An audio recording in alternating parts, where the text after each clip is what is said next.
just refreshing the screen. So just bear with me for one moment and we'll be off and running.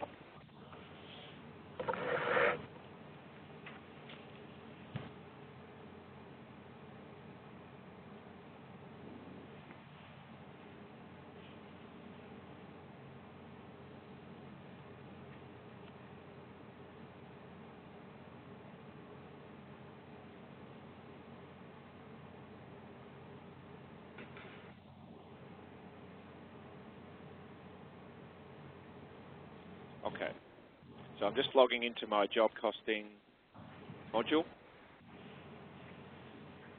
Should look the same as the one that you use. And just let it refresh a couple of dashboards I've got loaded, and then we'll get started.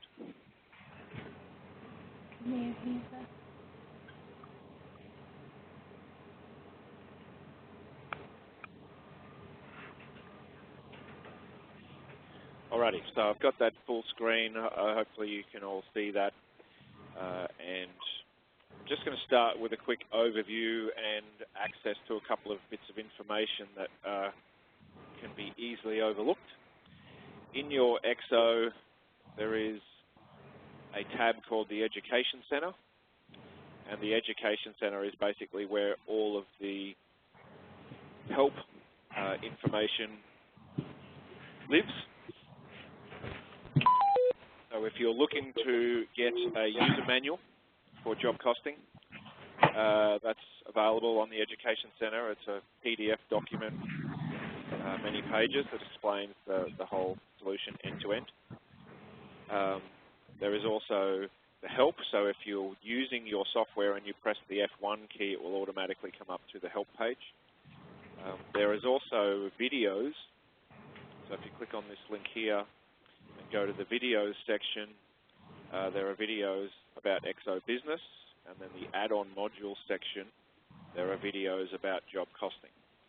So they're often quite helpful for new people just to have a bit of a introduction to how things work, and you can always have people have a quick look at those before they get started on proper training.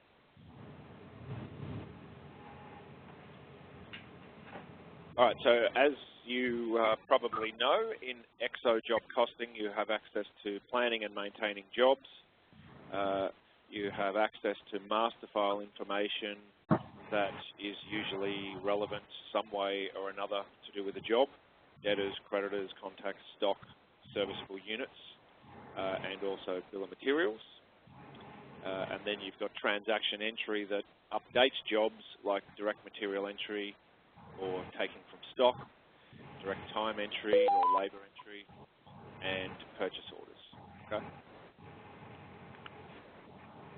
Before I go into those each areas, I'll just touch on some of the setup that is usually important in implementing job costing. So there's a number of things that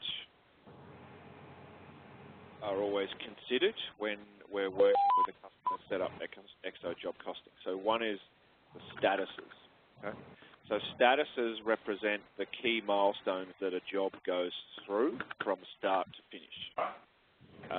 For example, quote, in progress, works complete, ready to invoice, completed.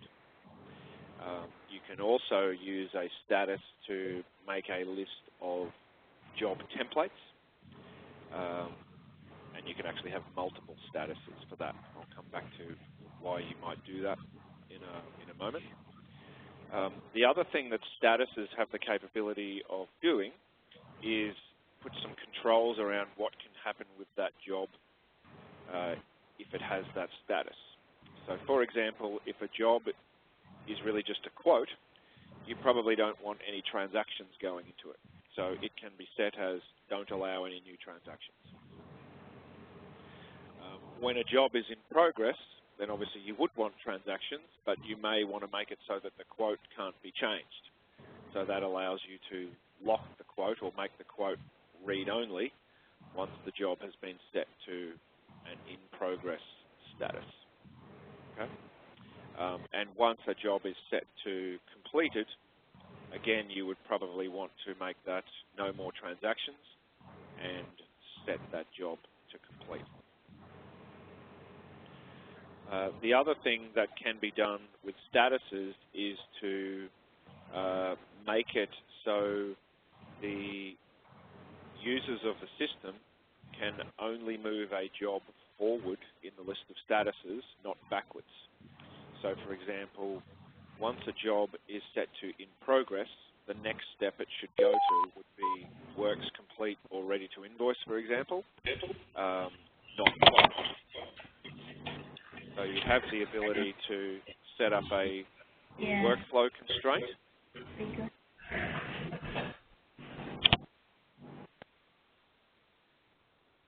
And those workflow constraints enable you to nominate what is the next allowed status after that. And that means that a normal user can only move the job forward in the process, not backwards. So, but an administrator user could. So those things just give you a bit more control over what's happening and when, and who can change statuses and who cannot. The other things that are relevant is job types. Okay? So you can have as many or as few job types as you like, and a job type usually defines the nature of the work that's actually occurring. So for example, service, overhaul, fabricate, internal jobs, maintenance jobs. Why do you have those? Well, the main reason to have them is so you can use the search screen to bring up lists of jobs that you want to see. But also from a reporting point of view, it's pretty common that businesses want to see what is their profitability on fabrication jobs versus service jobs, for example. So it gives you the ability to analyze your business on different types of work.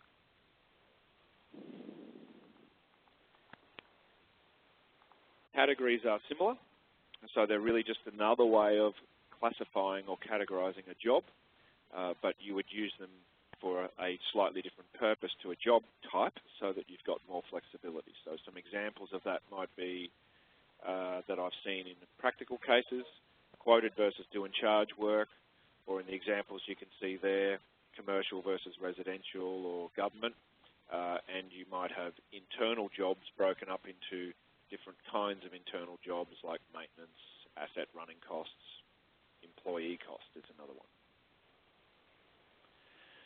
So that's job types, statuses, and categories is sort of setting up the structure and the plumbing. And the other thing that is relevant is job resources. And job resources is any person and or bit of equipment that you might wish to enter a timesheet for or allocate to a job as a resource. So this part can be integrated with the EXO payroll module, so that anybody set up as an employee in payroll and ticked as a job resource, this would update automatically, but it also can be done independently. So each person has a name, a short code, which is often their employee ID or their payroll ID, their job title, and a default stock code. And by stock code, you could really read that as labor code or timesheet code. So we'll see how that flows through when we start to look at some transactions.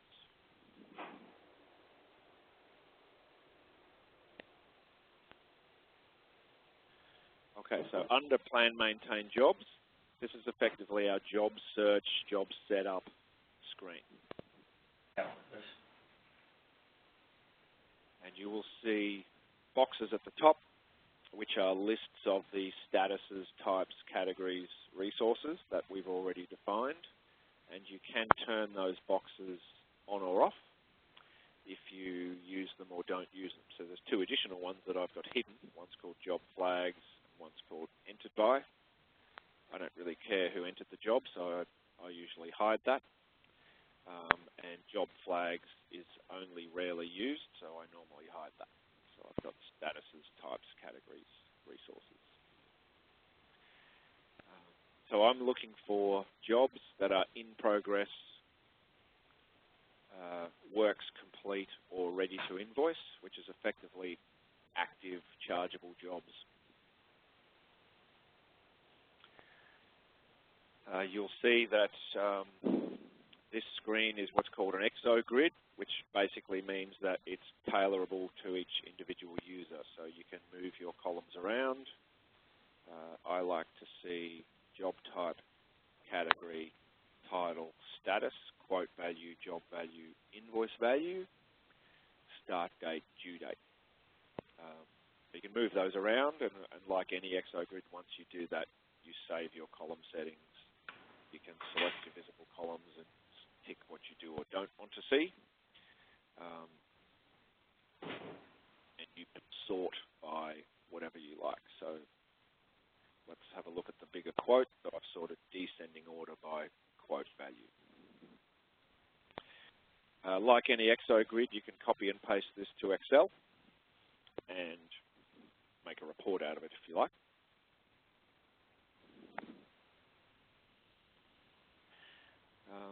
You can also search by whatever you like. So if you want to search for jobs for a particular customer, you just type in a part of that customer's name, and you can see in the name column here, I've only got jobs that relate to that particular customer.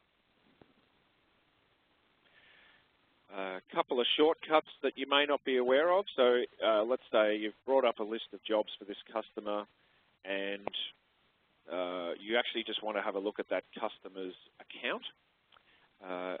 You can actually click on the customer name up here in the grey toolbar. You'll see that it highlights. And if you click on that, it will actually open their debtor account.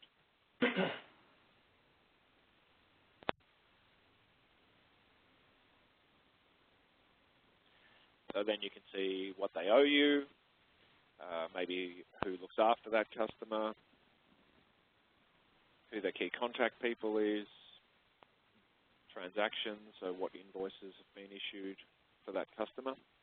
Every debtor or customer has a jobs tab, which is effectively that same search list I brought up. So this is active status jobs for this customer. And if you untick active status, it will show you every job you've ever done for that customer. So that's just a quick drill into the debtor account.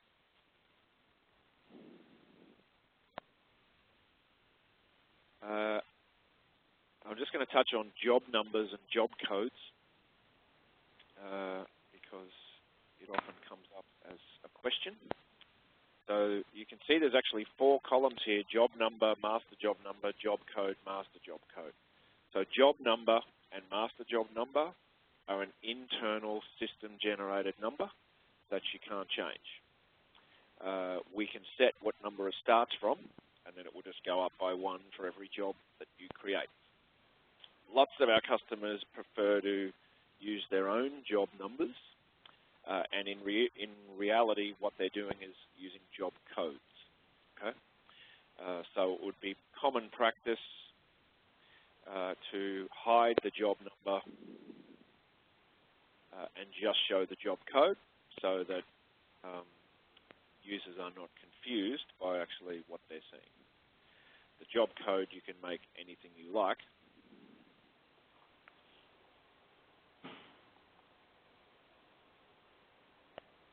Because it's a free text field with about 20 or 30 characters in it. It's not going to automatically create the next job code. What EXO does is, if you don't enter a job code, it will automatically make the job code the same as the internal job number, but then you can override it. Having said that, we have automated it for some customers so that it's a M, say, for a maintenance. The next part is something to do with the asset number that the maintenance is being done on, and the next part is a sequential number or a date. So it can be automated, but it isn't a standard feature to automate it.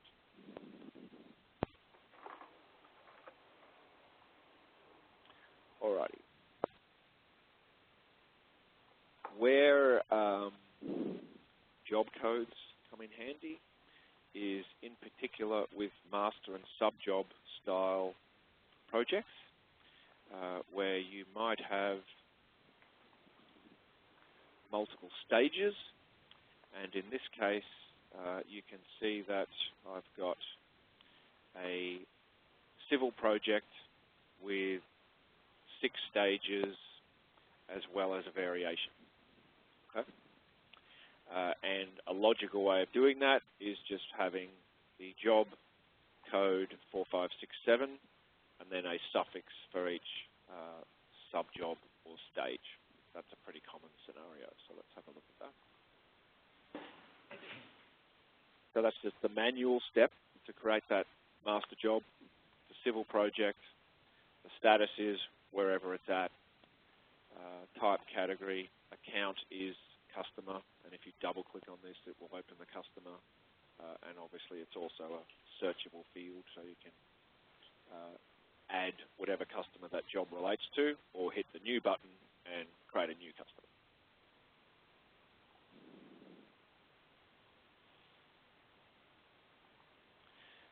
The opportunity would only show if you're using CRM, and CRM is basically a customer relationship management quoting system where you can turn what's called an opportunity into a job. So if you're using job costing and you don't see that, that's why. The job manager is your internal person that's responsible for this project. Customer order number is usually the customer's purchase order number. Customer contact is which person at that customer are you dealing with, and you can create a new one on the fly if need be. Site address relates to where is the work taking place if it's site work. By default, that will automatically be populated with the delivery address from the customer record. You can leave it blank or change it to whatever you like. The branch is, if you're using branches in EXO, and most people do, what is the division or cost center or department that is responsible for this job? And that's basically where the revenue is going to go in the P&L and the costs. The WIP location you would never change. There is usually a single work-in-progress location set up in EXO, and that just tracks where any transaction on this job goes into the work-in-progress bucket until such time as it's either invoiced out or written off. You have dates, and they're probably underutilized in my experience. So when did we quote it? When's it planned to start? When's it due to finish? The complete date is the actual complete date, and the follow-up date you can kind of use for any type of follow-up, whether it's following up on the quote or maybe a post-completion follow-up. But those also have times associated with them as well.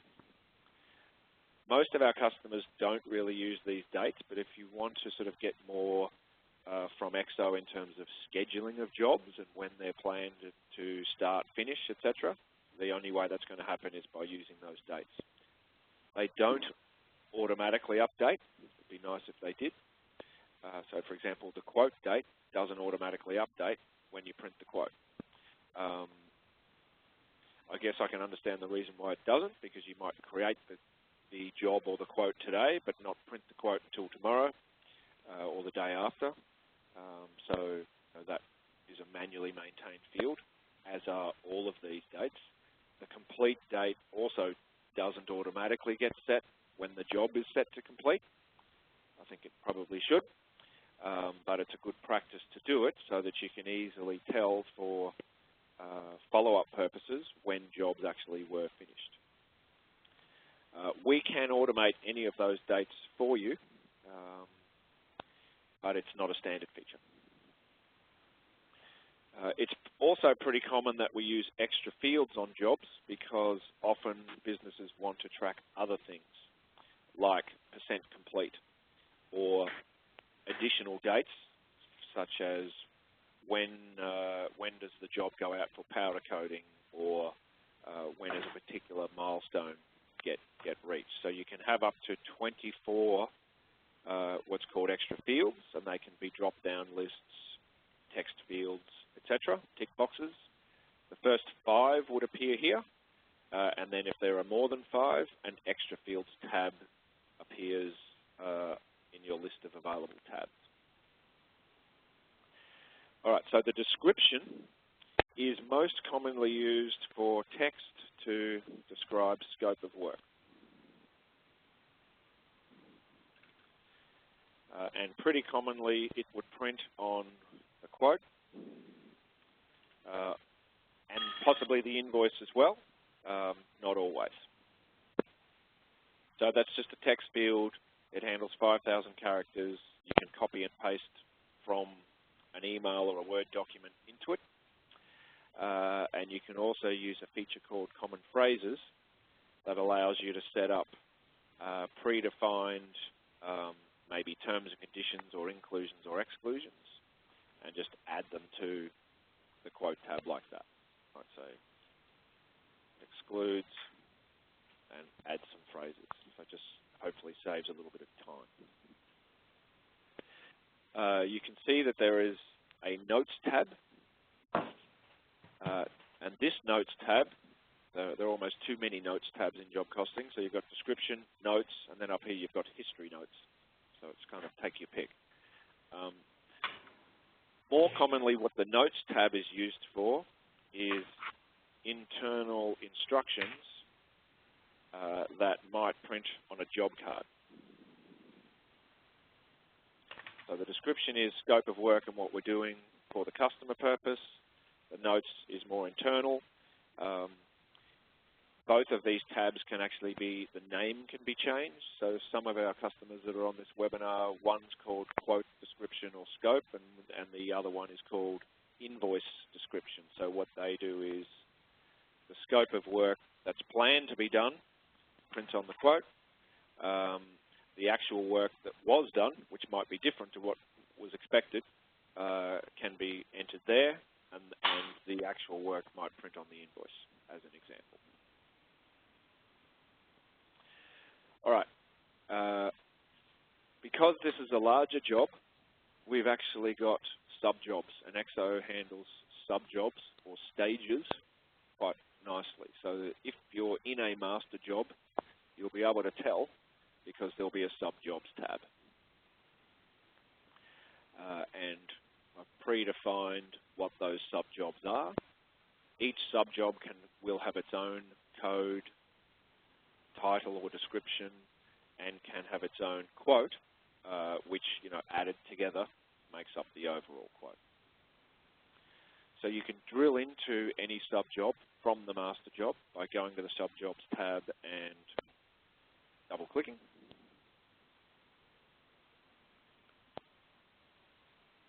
And when you're in a sub-job, you can tell that you are because up on the toolbar here it says you're in sub-job number 456703 of master job civil project. And if I were to click on civil project, it would take me back into the master job. So it's easy to go backwards and forwards. I'll show you in a moment that you, generally speaking, wouldn't need to go backwards and forwards too much because most of the information you need is all accessible from the master job. But if you're setting up the sub-job or stage initially and you want to create a budget or quote for it, again, you might put in scope of stage 3. Do some stuff. Of course, each sub-job or stage could be scheduled to start and finish on different dates to the master job, and that would be pretty common, I would think. Could have a different job manager, could have a different purchase order number from the customer, depends on what your process is. And from a quote point of view, it can have its own quote or budget in respect of labour material. So I've got a very simple 45 hours of labour and $4 grand of materials, which is expected to cost us $2 grand. Okay.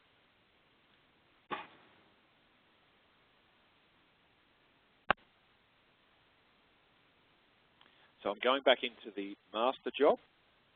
And the reason I'm doing that is I want to look at the quote, but I want to look at the quote for the whole project. So there is a tick box over here on the right-hand side called Include Sub-Job Lines. So that's going to show me all the quote lines from this project and any of its sub-stages.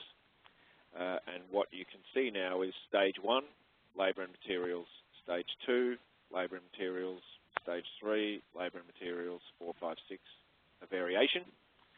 And I think this is a maintenance job. So it means that in the master job, you can see the total hours for all of the stages, the total cost, the total quote or chargeable value of this project, and overall markup margin. Okay. How do we add to that, change it? Effectively, the quote, anything to do with a job, all revolves around items. So we're looking at the stock search. By stock search, I'd probably qualify that a little bit and say item search, because the items that we're using in jobs don't need to be stock, as in physical inventory. They would commonly be, a mix of labour codes, non-inventory codes, and physical inventory codes if you're tracking physical inventory. So we usually classify those by using stock groups. So for example, I have a group called labour, and my various trades have different item or stock codes for that trade. You can select, so I need an apprentice, a boilermaker, crane operator, an electrician, fitter, and a project manager. So you can select multiple lines and add them. And they will all then appear on the quote with their cost and sell. Sell you could describe as charge out rate, and there's a lot that can be done in terms of having different charge out rates for different customers, or even different charge out rates on different jobs. Okay. All of that's coming from the item code itself. So if we've got boilermaker normal time, I can double click into that item code and see where that's coming from. So just give it 1 second. Commonly, for labour, we'd be using a standard cost for labour. And from a payroll accounting perspective, this would not be that person's individual pay rate. It's a grossed up labour cost that you, I guess, manually work out, taking into account your additional on-costs for labour, or even overheads if you wish. Okay, so that would usually be wages plus leave plus super plus work cover. You can have an allocation for your overheads, so that when you're looking at the cost of your labour in a job, it's a reasonably accurate cost, taking into account various factors, not just someone's pay rate. The charge out rates or sell prices are coming from the sell price on the item, and depending on what price level that customer's on. And we can go to another additional level of detail by using price policies, which means that any specific customer or any specific job can have different prices to these, but they'll automatically apply when we enter an item to the quote tab or enter a transaction. All right, so I've added all of those lines, and you can see that they're appearing at the top of the list, and that's just simply because my screen is sorting firstly by job code. So I'm just going to save that. I could then change the job code, so effectively turn this into a quote line for any one of the other stages that I've got on this job, and it will resort it into that stage. You have a lot of ability to manage cost, sell, markup, margin for the purposes of arriving at a quote or target markup margin for this project that you're wanting to achieve. So the user can change the sell price, for example, and you'll see the markup and margin would update. That can be done in lots of ways. So let's say I want to update my materials only. So I've sorted the screen into by this column here, which separates T for time from anything else.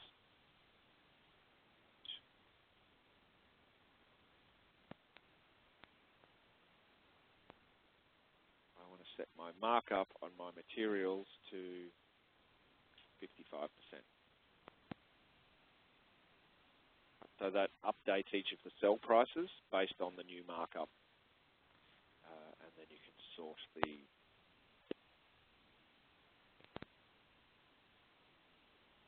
lines back to their natural order. But there's quite a lot of flexibility in terms of how you do your quoting. There's also the ability to say, okay, this is now currently 91,667.98. Let's just call it 92,000. Enter that here, and it will put an allocation against every line so that the quote adds up to 92,000. Lots of ways of doing quoting. For some of our customers, we put additional columns in here so they can categorize different lines in different ways. But you can see on here I've got labor, materials that we purchase, and materials that are stock. Out of that, we'd be printing a quote, and my standard quote form has really not been customized in any way. But commonly, if you're doing master and sub jobs, then the scope of each sub job would show, and then the financial part of the quote usually just showing a total, and then the scope for the next job. So the clarity forms are very tailorable, and most of our customers are using those to produce their quotes and email it direct to the customer. So if that quote is accepted, next thing that would probably happen is the customer sends their purchase order in, put in the purchase order number, set the job to in progress, and probably the sub-jobs as well. And most commonly, the next things that usually happen is either allocating of resources or people to that job, and or raising purchase orders for the parts or materials we need to deliver it. Okay? So resource allocation, there is some what I would call basic functionality in EXO for resource allocation. It's not Microsoft Project by any stretch. It simply allows you to add people and or equipment to work on that job, and it automatically uses the start-finish dates from the job as when the resource is allocated. If I save that, it's done. If there was a conflict, for example, Bill was booked for something else within those dates, it would warn me of that. So let's try that scenario. I'll grab Dave.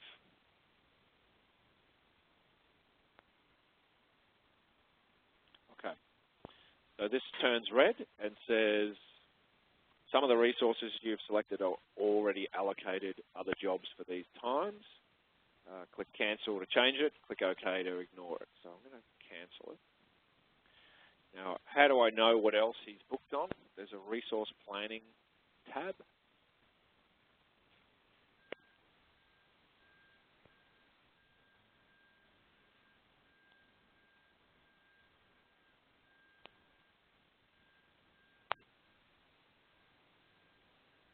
So this shows, depending on the options you've chosen, you can filter the date range. You can say all resources or only over-allocated resources, which is people with a conflict, or only available resources, which are people without one. And it basically shows in a Gantt view when they're scheduled onto different jobs. Okay. So Greg is booked for this period of time, and he's got a conflict there, and a conflict there, and a conflict there, and a conflict there. So obviously that's not going to work. You need to change it.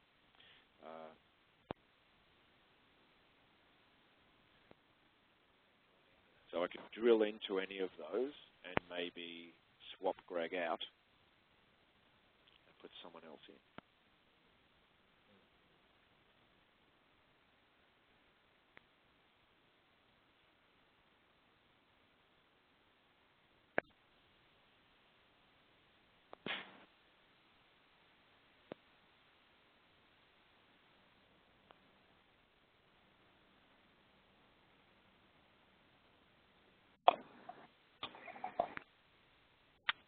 Okay.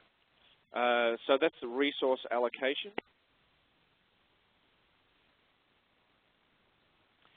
If I have allocated resources to a job and I subsequently change the start and finish or start and due date of that job, this system can be set to automatically change the dates that that resource is booked for as well.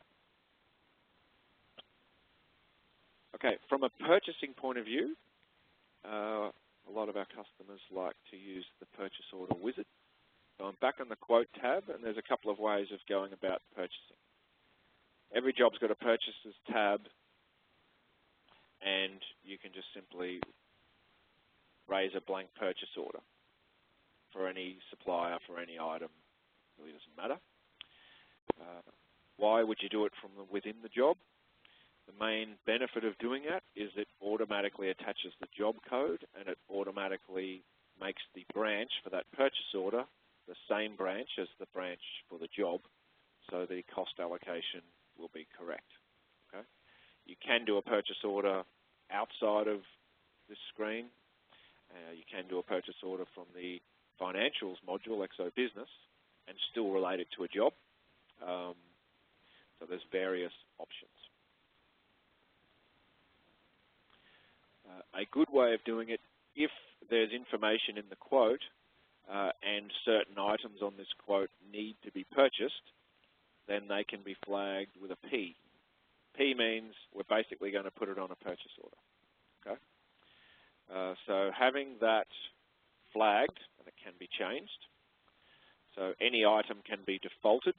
There's a way of setting the default for specific items to either N, T, C, or P. So copy to is the column. T means time. Basically means it's a labor-related thing. And any item on the quote tab with a T adds into the total hours at the bottom. Anything on the quote tab with a P is indicating that we're expecting to purchase this item. Anything with a C means it's going to be a cost line, and in particular, usually something that we would be taking from stock. And N means nothing, basically.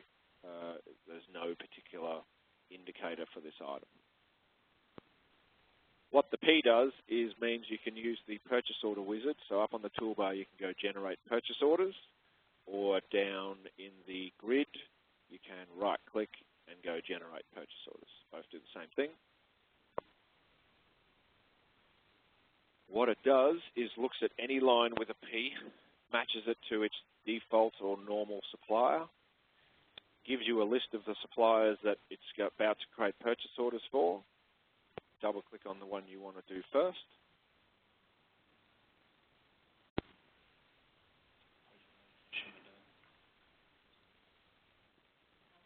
And it adds that line to a purchase order using the cost from the quote tab, copying the job code, the sell price, and the correct branch. So from that, so it's basically virtually a single click to create a purchase order. So it's, I wouldn't say completely automating the purchasing, but semi-automating the purchasing of items for that job.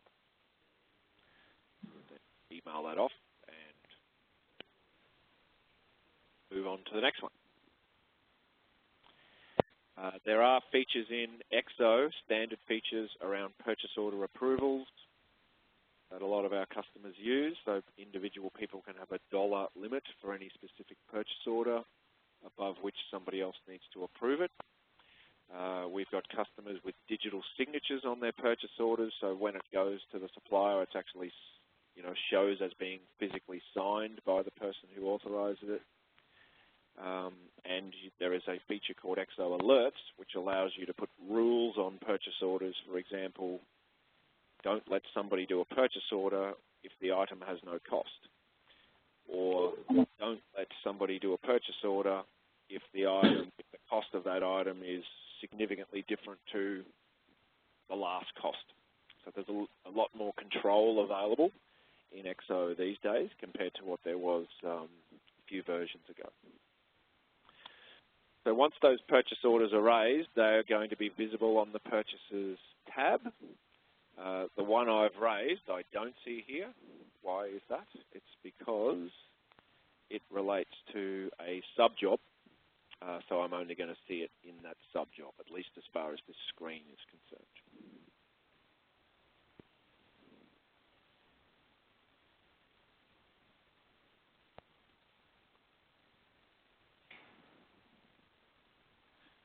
I'm just going to exit that job very quickly.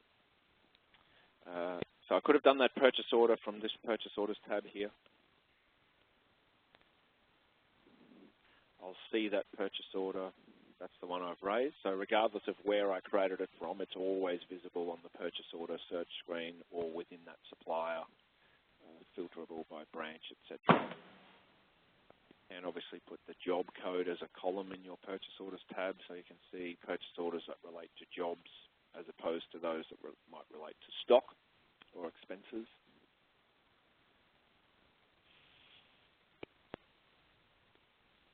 Direct material entry, so that's talking about allocating items from inventory to a job.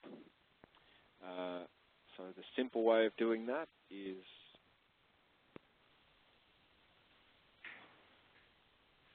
search for the job or enter the job. This, I guess, the physical taking of the stock from your warehouse or store should be a controlled process. Only certain people should be able to do that. A lot of customers have a store person who's in control of that process, and they might either be directly entering those transactions into the screen as they're issuing stock or recording it some other way, and it's updated at the end of the day. It can be scanned using a barcode scanner. We have customers in Mackay that scan from their store directly against the job. The code is the item.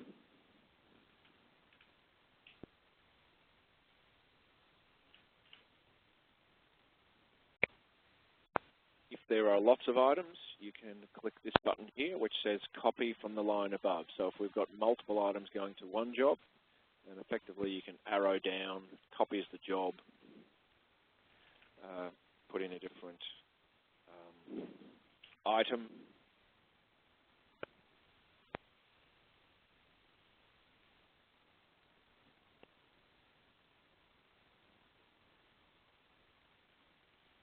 I've got my scroll lock on my keyboard. Apologies for that.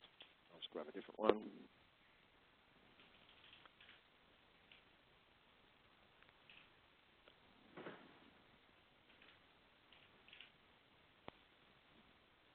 So entering those transactions, pretty simple. It's basically recording effectively a stock transaction, taking that item from whichever warehouse you've chosen to take it from and issuing it to that job.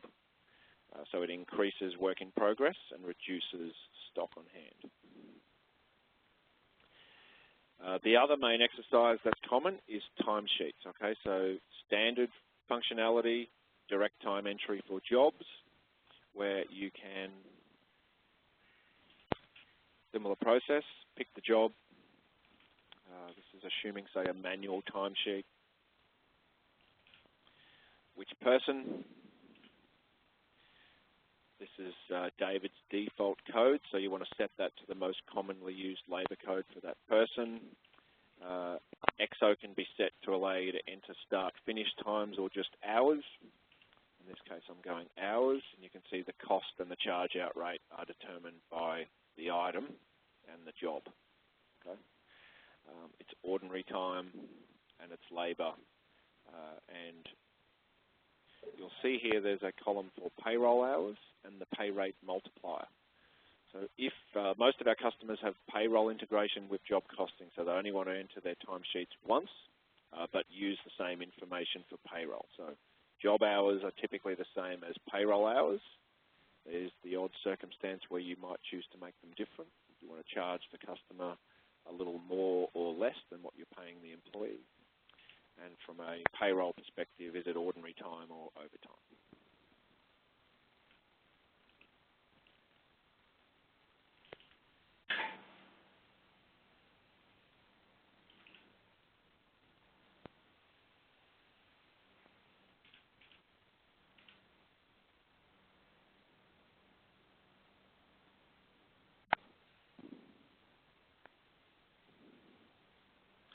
Okay, so I'm going to go from that to a WIP report. Any transactions in a job not invoiced and not written off are effectively work in progress. So as transactions are entered to jobs, WIP is constantly updating. So we have a work in progress report that enables you to see what your work in progress is at any point in time, at cost or sell. Because different industry, most industries value work in progress at cost, but for example, professional services firms more commonly value their work in progress at sell.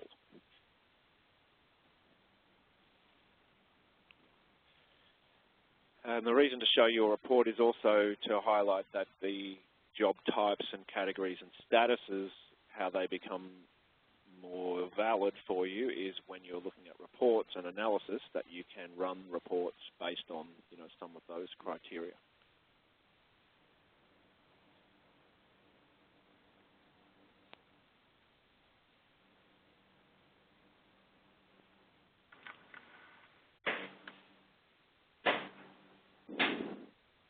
Okay.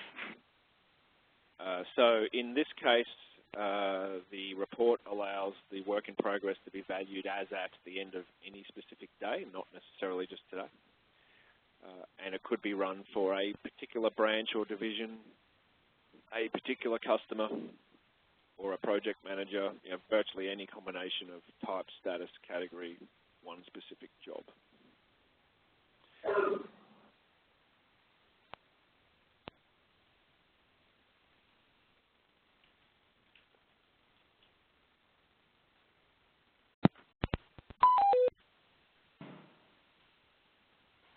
Untick that, and I'm going to go for the customer.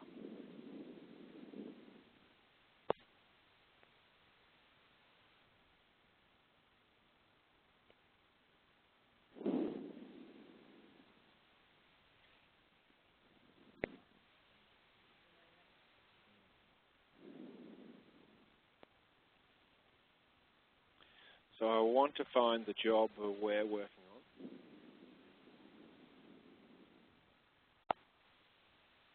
This is it, 4, 5, 6, 7. So this one basically breaks the work in progress down by sub-job.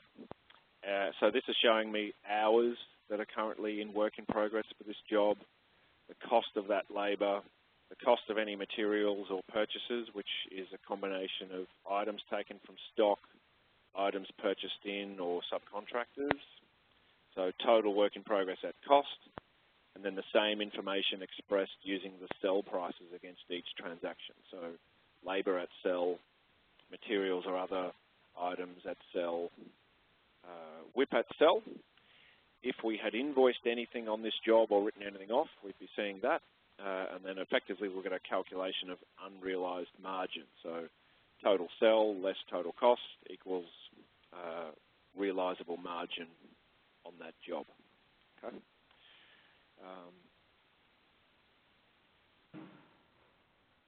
When we invoice the job, then we'll be able to go back and look at actual margin and comparison to budget or quote.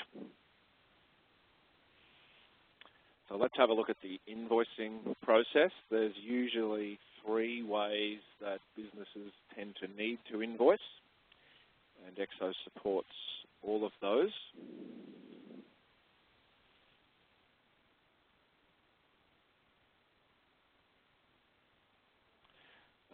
Those are invoice as per quote, or what EXO calls charge up. Invoice X quote. So a lot of people don't use this field.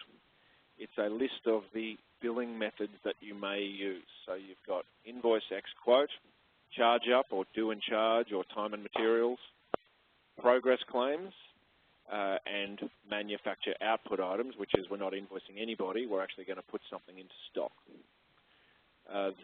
Some of these can be turned on or off, so they can show only the methods you use. But obviously from an internal process point of view, it would help the person who does the invoicing know which method they're using. I would point out that it doesn't automatically make the system invoice that way. It's just an indicator of how that job should be invoiced. And for some of our customers, we have designed the invoice form to automatically print different formats depending on which method has been selected here, which means that instead of having to select the right template when they print it, they only have one template, and the template automatically formats itself based on how that job is set. All right, so invoicing X quote, you're effectively taking the information from the quote for the entire project, in this case master and sub jobs. You can select all of those lines, and what you're doing is generating a billing schedule. So the billing schedule is basically allowing you to copy exactly what was in that quote.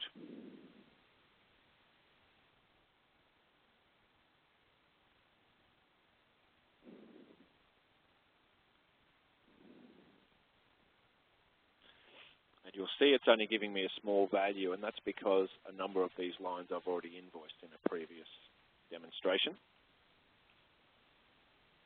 But normally you'd be expecting to see this amount here is what's coming in here. What that does is takes you to the billing schedule, and you can see there's some previous entries created, and that's why this entry has only added the recent stuff.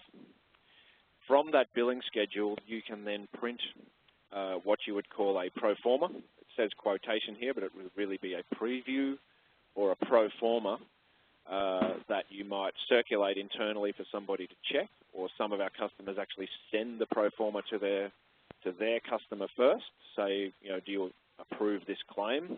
And then they only create the physical invoice when it's approved either internally or by their customer. All right, so creating the physical invoice, you do from the billing schedule tab.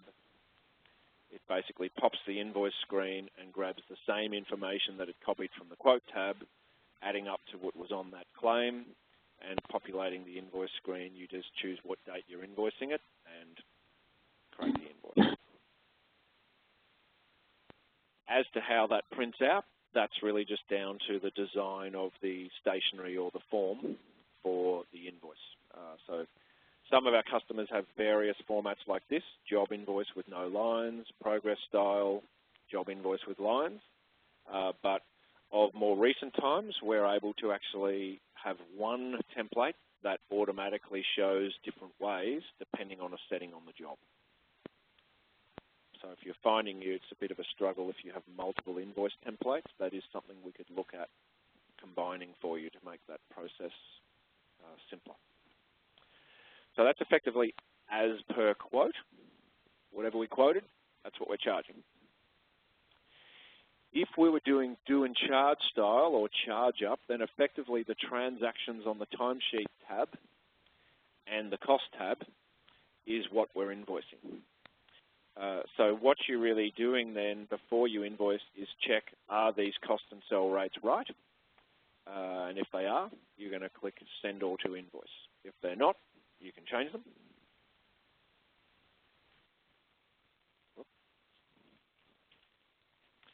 And you have lots of options. So let's say from a labour point of view, we've done 11 hours, but your project manager says, look, I think we can only charge 10.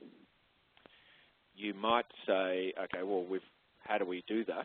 So we've got these add up to 11. Why are we charging 10? Because Dave made an error, and what should have taken him 3 hours took 4. So we're going to split that line into a 3 and a 1. And then you could choose to write off the 1 hour, which means the customer's never going to see that. Or you just know that you're not charging it. Or if you prefer to show your customer that you've done 1 hour of work for free, then you would simply change the sell price for that line to 0 and invoice, 1 hour at 0 and 3 hours chargeable. Depends on what you want your customer to see on the invoice. So you can split lines and you can write off lines. Same with costs. You might want to check, okay, what's our markup I'm not happy with that. Select all the lines, change the markup or margin.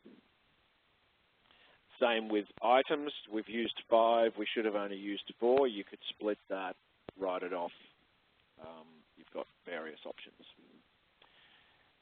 From an admin point of view, if data entry errors occur and something's entered to the wrong job, you can right-click on it and move it to a different job. Okay, so transaction data entry errors are relatively easily fixed. You can move this line. It would cancel it on this job, so you'd still be able to see that it was on this job, but then it would create a new line on whichever job you moved it to. So for invoicing, now basically the lines we've highlighted, we've said ready to invoice, and you could then choose to do an invoice preview, which is basically the same way of doing a Proforma. That might be for an internal manager to check it or to send it to the customer to check. If you get to the point where you're about to invoice it and go, no, I'm not happy with that amount, you can right-click, send everything back, which means it's able to be edited and have another go. Or you can do it for an individual line, which basically sets that line back to work in progress, so you could change it to 120 and send it back to the invoice again. When you are ready to go, finally, you just invoice the job. And you can see that I'm invoicing multiple lines from multiple jobs or sub-jobs. Example.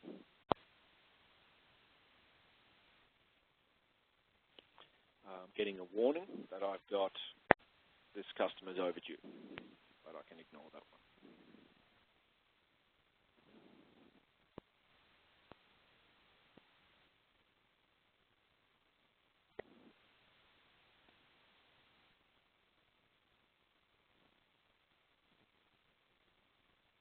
So create the invoice, choose the right format, print it, send it to the customer. And then in doing that, these statuses can be flagged to say, okay, what's the next status? And you might recall when I updated the statuses before, I said the only thing this job should be able to move to from here is either works complete or ready to invoice. So we've done the invoice, so it's works complete, but maybe there's still some more cost to capture before we finally close out this project.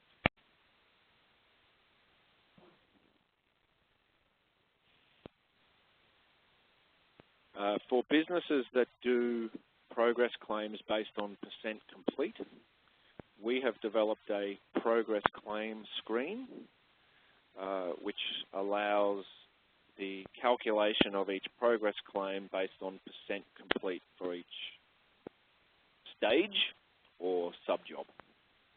So it's like a construction style progress invoice where you do percent complete for each stage. It checks what's been previously claimed and calculates the value of the current claim.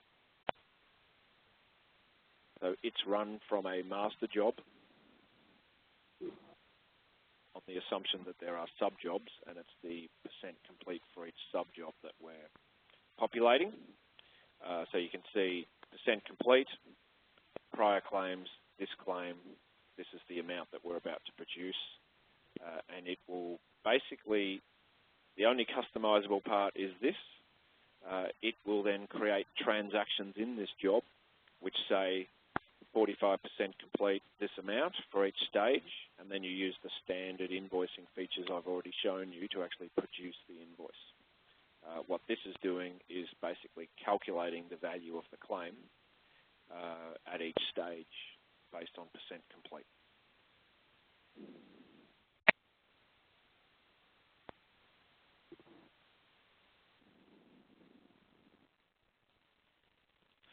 All right, so 11, I'm just about done. I'll just touch on a couple of reports that I think you should find useful. One is actuals to budget. So we have revenue to budget, hours to budget, cost to budget. They're the most common reports. So let's have a look at cost to budget for that project.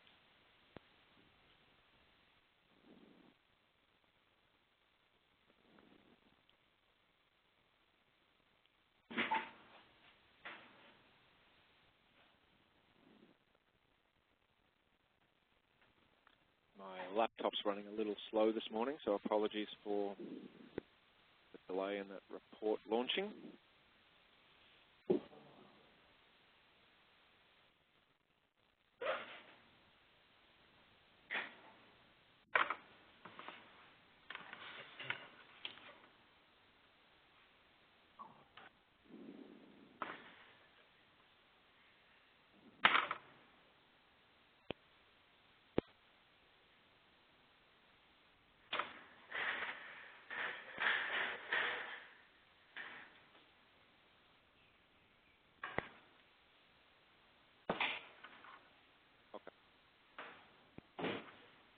So obviously with a report that's comparing cost to budget, you would generally speaking only run that for jobs that have quotes. And in this case, we do want to see the sub-jobs. And I'll run it for the same customer.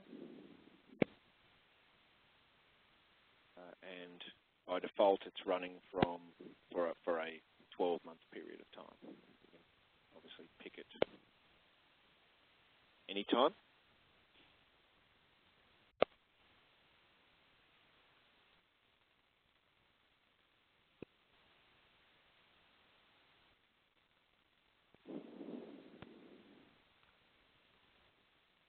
And I'm going to group the results by master job.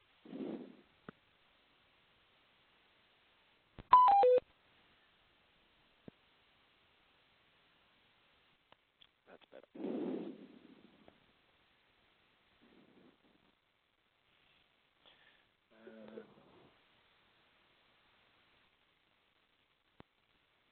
Okay, I think I've accidentally excluded my project because my date didn't go back far enough, but it's really neither here nor there. The format of the report, I guess, is what's important. So it's basically going to show you for each master job and stage the hours that you quoted versus actual, the variation in quantity and percentage, labour costs, other costs, total costs. So very useful information to check, because particularly with quoted jobs, well, the sell price isn't going to change much. Your margin's going to be affected by cost blowout. So this is a really good way of checking, have your costs blown out up or down, and if so, then you can drill into that job and find out why. So this is a drillable report that will actually allow you to drill straight back into the job that you're checking and look at individual transactions in the job.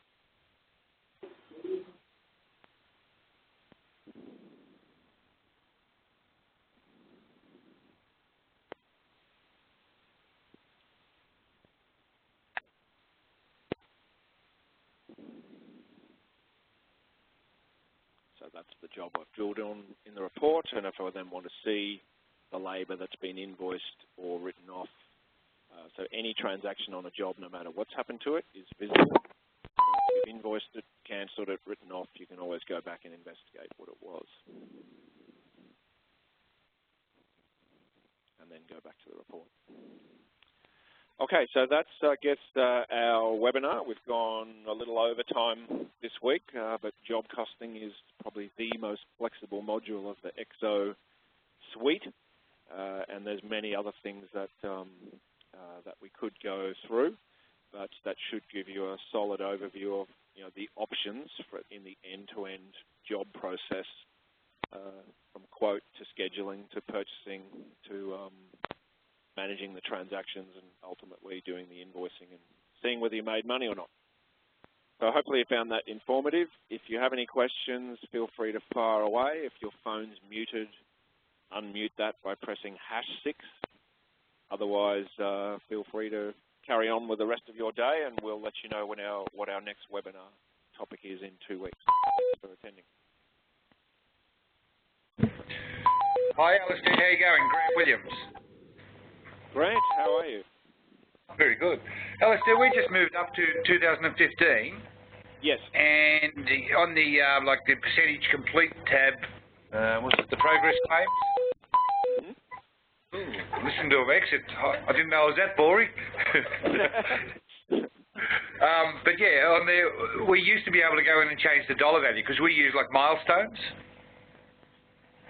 Yes. And now when you go in there, the milestones are all there, but you cannot change the dollar value. Now, Phil came back yesterday and sort of said, well, no, you have to delete the line and then add a new line. So, is there a reason for that? It might depend on how that dollar value was entered. If you've created that billing schedule from the method that I showed, which was create a billing schedule from lines on the quote tab, yeah, wouldn't be editable. No, it's just manually entered. Let me just check that. So I've got one here where I've manually entered some lines. Yeah. Yeah, it looks like that isn't editable now.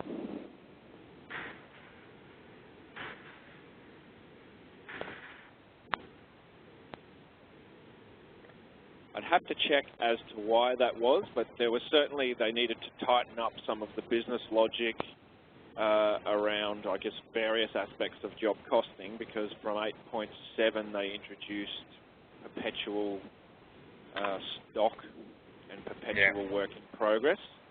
I can't think of why you would actually prevent that from being edited, provided you haven't invoiced it. It should be able to be edited, but obviously it's not right now. So I think what Phil's told you is probably correct. You don't have much choice but to put in a new line and change that. Yeah. Because you said, I think you go, was Control Alt Delete to delete the line or something? I haven't tried it yet, but it's just...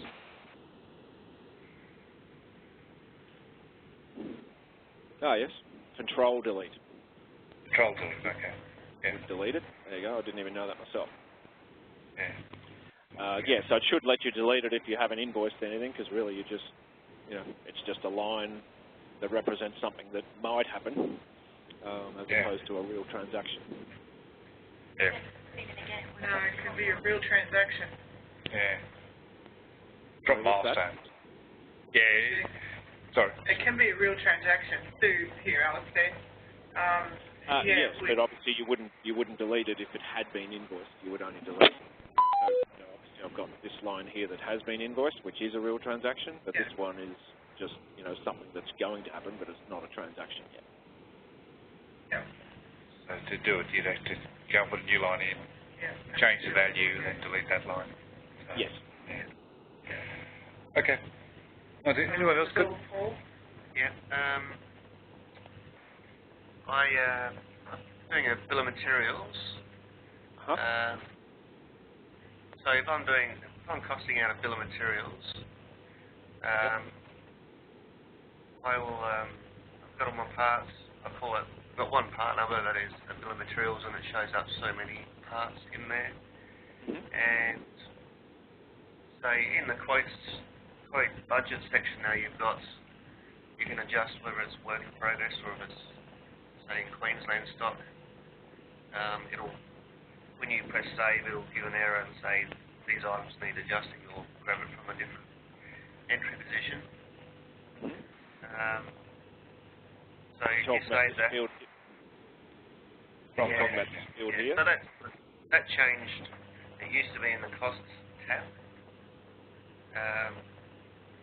So I worked with that and saved that, and then marked all the areas and brought it across to cost tab. Yep. And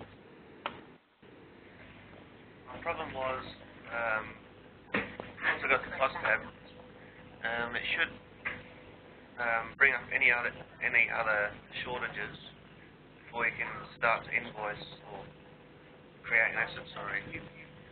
My problem is I got to create asset and added serial numbers, and I got to enter serial numbers, and then it told me there's one item that was short in stock. It shouldn't do that at that point, I don't think. And after that point, I lost all my serial numbers in. It's allocated to no location after that point. I don't know how. I can see them that they've been used, but I can't deallocate. Well, it says it's deallocated, but it has no location, so I can't reuse them.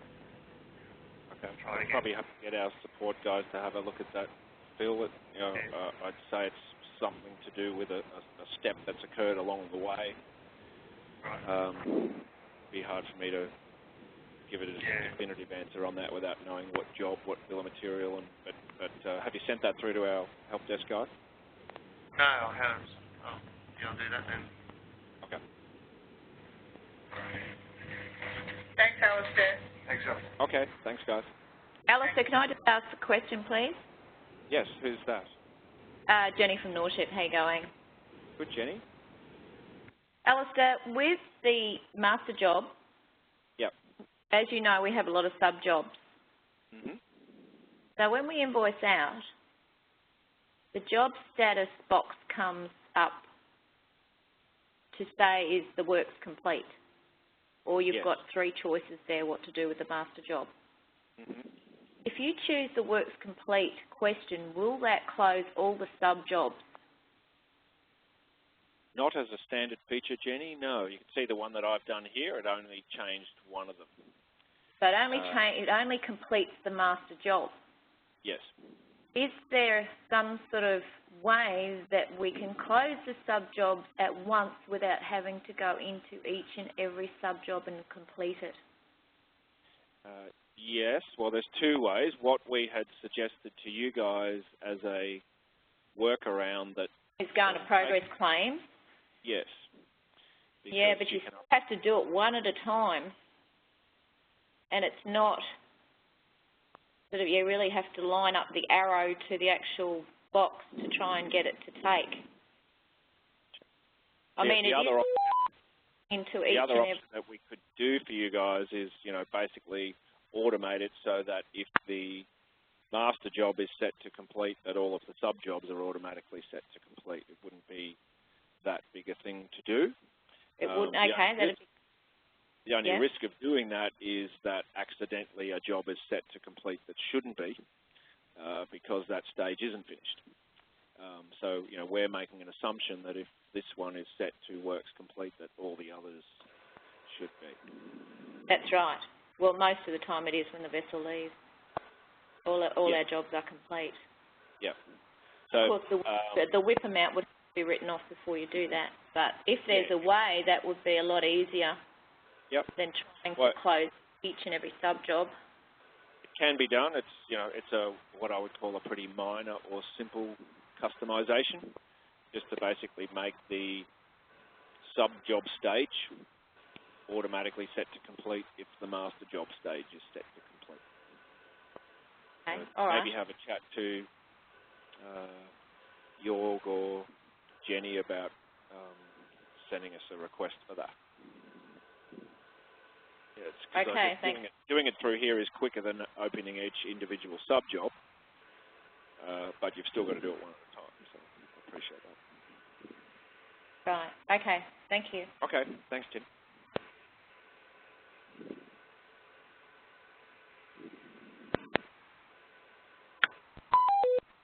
Okay, thanks everybody. If there's no further questions, I'm going to terminate the webinar, and feel free to send anything through by email if you have any questions later. Otherwise, we'll carry on with our next webinar in a fortnight. Have a good day. Thank you.